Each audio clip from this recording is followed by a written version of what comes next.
Welcome back, you guys. In this video, we're going to talk all about vanishing point. Vanishing point is a really interesting technique that can add a lot of interest to your images, and I think that you're really going to have a lot of fun with this one.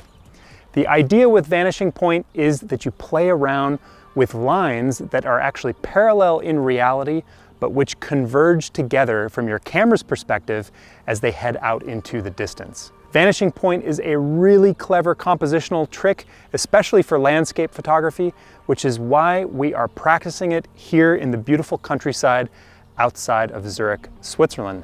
So we're gonna jump on the bicycle here, explore the countryside for a few cool shots, and we're gonna explore this topic together.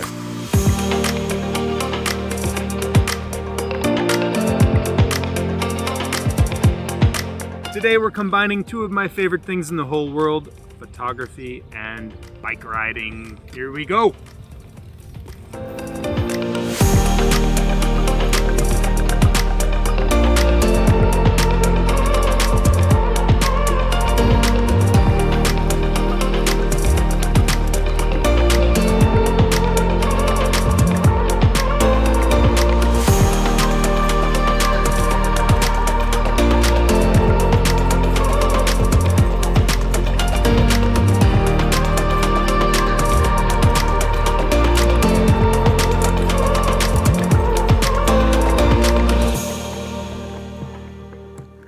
Not the way you're supposed to clean your camera, but oh well.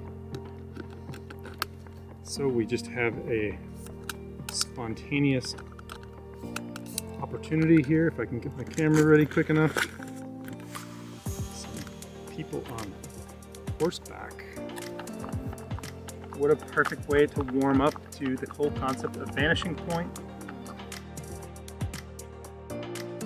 Chances are that you've seen this technique used in a lot of really appealing landscape shots because it's a go-to method for adding a strong sense of depth into a two-dimensional image.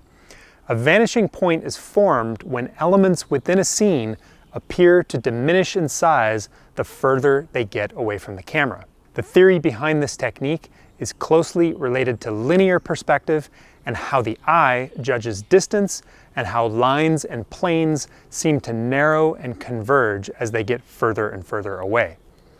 Actually, anything with parallel lines works great for this. Roads, pathways, railway tracks, bridges, and even plow lines in a field like we have here are all great examples of the types of things that give us converging parallel lines. What's great is that all of these things lead our eye into the image, but at the same time, they create a really strong sense of depth. The risk with vanishing points is that they don't lead the viewer to some kind of an interesting focal point out in the distance. So it really helps if you can include a good focal point or a subject at or close to the vanishing point where everything converges in your shot.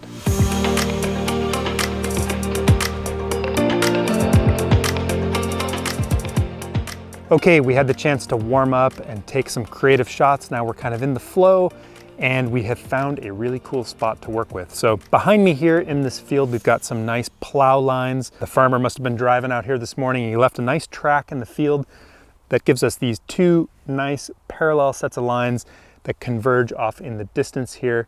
And conveniently, there is a cute little farmhouse out in the distance, and that gives us another subject or another point of interest out there at the vanishing point. So I think of all the different shots that we've tried today, this one has the greatest chance for success.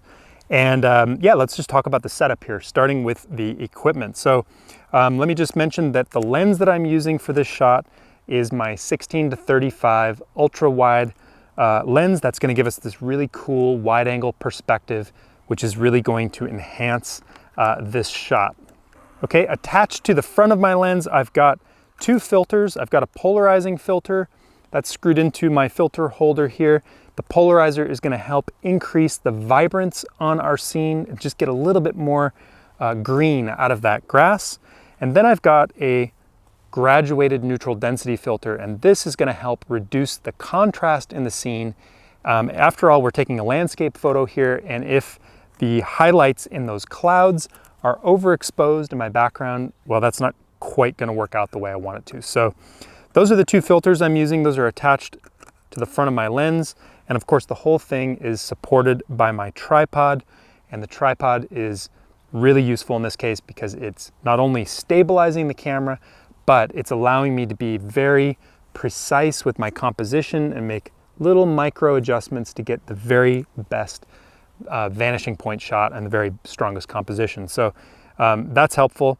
And now what we need to do here is really find the perfect perspective and maneuver the camera into position and get focused and take this picture.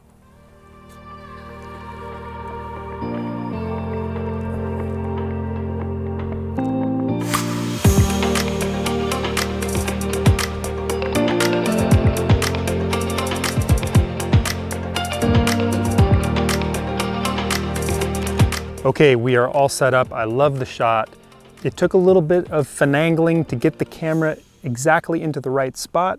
I started out over on the left, hoping to make the lines kind of lead in and swoop from one corner of the shot into the frame, but that really wasn't working so well, and I've ended up with a much more symmetrical composition, but I'm really liking it a lot because I got these lines just leading right out towards my vanishing point and that little house on the horizon. So it's perfect, except I feel like I could make one improvement to the shot by just taking the camera off the tripod and reorienting it here in the vertical orientation.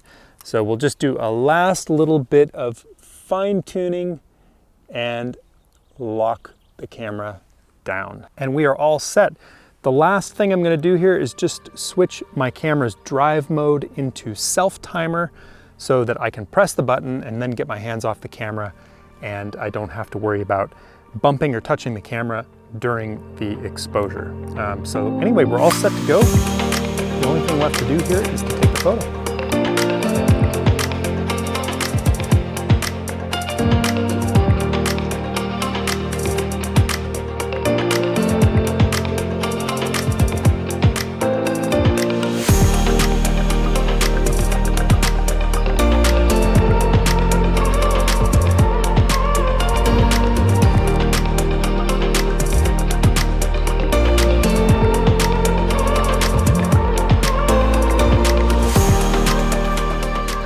Now I'm going to show you all of the fun shots from our shoot here today in just 1 second.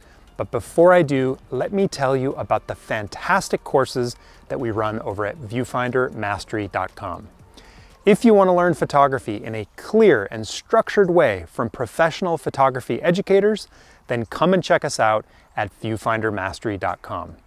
We've got courses in all kinds of photography topics, from portraiture and sports photography to landscape and Lightroom, you name it. Of course, you don't have to take my word for it.